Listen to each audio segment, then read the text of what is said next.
So how has this pandemic affected you personally?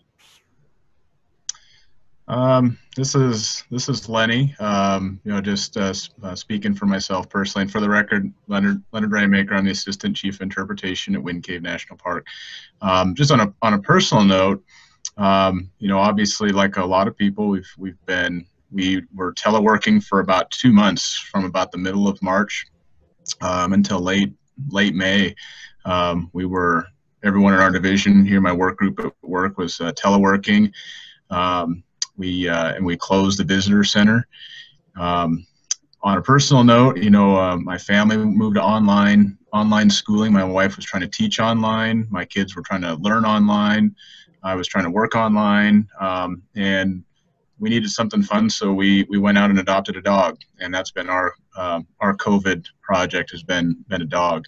But otherwise, we have slowly gotten back into some types of normalcy, a little bit of travel. We've done a lot of camping this summer, more camping than I have in any other summer. So we've still been able to get out and enjoy some family time, and it hasn't been all bad, but certainly been a new challenge. Thank you.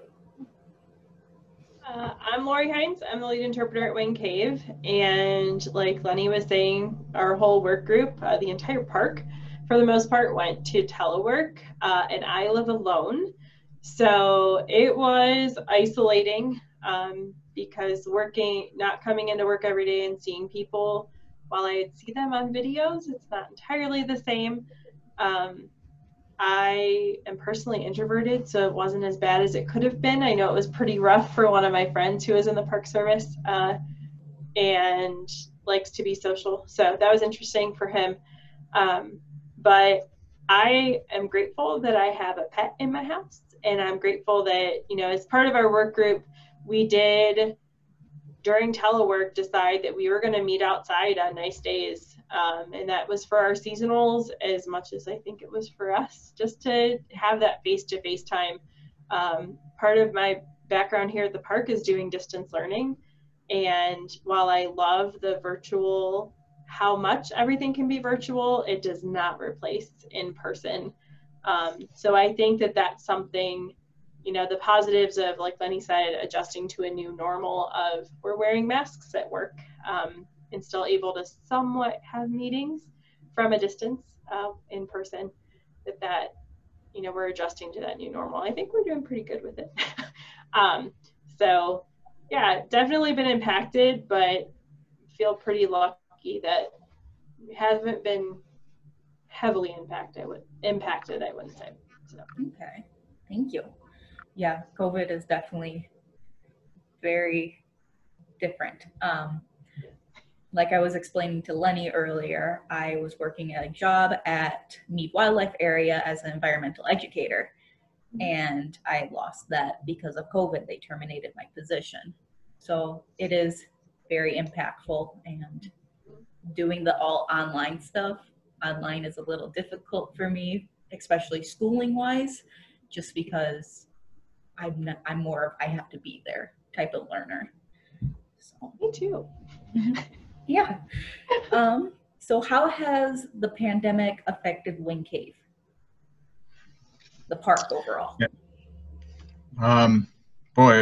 Overall, obviously it's impacted the way we work. Instead of coming into the office, there was a period of time where almost everyone in the park was teleworking, or quite a few people were teleworking.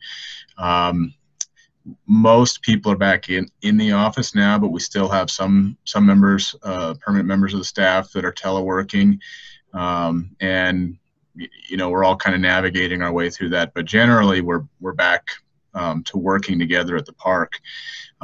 It has definitely affected the way interpretation is offered here, and even leading into the pandemic, we had not been offering tours of Wind Cave because the elevators had been down for repair. But we even went so far as to close the visitor center, and the visitor centers remain closed. Other visitor centers in the Black Hills for park units, some of them have opened, but part of the challenge that we have here is that there's so many administrative offices right here in the same building that is the visitor center, and offices lead right out into public areas. So for that reason, our visitor centers remain closed.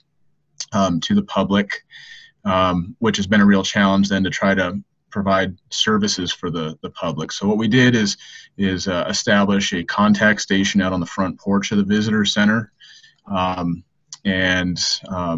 We actually had maintenance. We kind of sketched up, and maintenance built us a very nice little eave extension, so we have a little more shade out there, a little more protection from the elements. And then for really since about early June up until just a couple weeks ago when the weather turned cold, 8 hours a day we had a ranger out staffing the front porch, answering questions, having a long stick that they could point at a map to give information about hiking trails and things like that. We went with probably a full 6 months without offering a single interpretive program here, which was definitely different. The first one we were able to provide was an elk program, an elk bugling program, where we'd go and sit out in the prairie and listen to people bugle. And so it was really nice to get back to that, but it just kind of, up until that time, had been really just about trying to, provide people with the information, let them go out and enjoy the park on their own. And that's still largely what we're doing with visitors. We have an information board out there with maps and things like that, but it's still really kind of a self-serve, go enjoy the surface of the park. And our next thing, once the elevators are finally finished, is to try to figure out how we could do tours of a cave that is narrow, has small rooms, small passages, and of course ends with an elevator ride at the end, something not a lot of people probably want to do right now, but we're going to try to figure out how we can make that sort of thing happen as we move forward. Definitely. And I think Lenny covered most of it. I will add, there are a couple of different committees that I'm on here at the park. And, in our work group with Tom, Lenny, and I, it feels like if we need a meeting, we're doing a Teams call, or I'm picking up the phone more. I'm not just walking into offices. Even though we are wearing masks, we are still trying to reduce that contact. And when the weather was a lot nicer, right now it's a little cold. When the weather was a lot nicer, we were going outside, which is, I think, a positive for us, that I hope that we get to continue to do that in the future. A little bit harder when we have visitors around the building.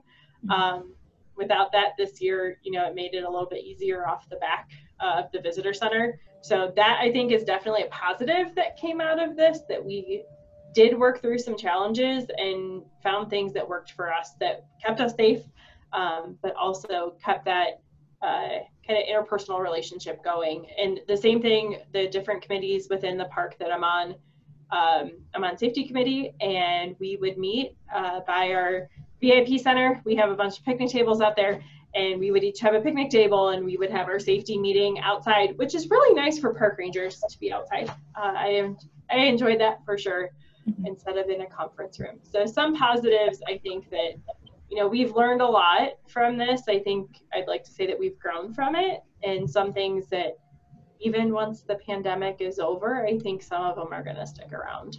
So some good came out of it. Okay, thank you.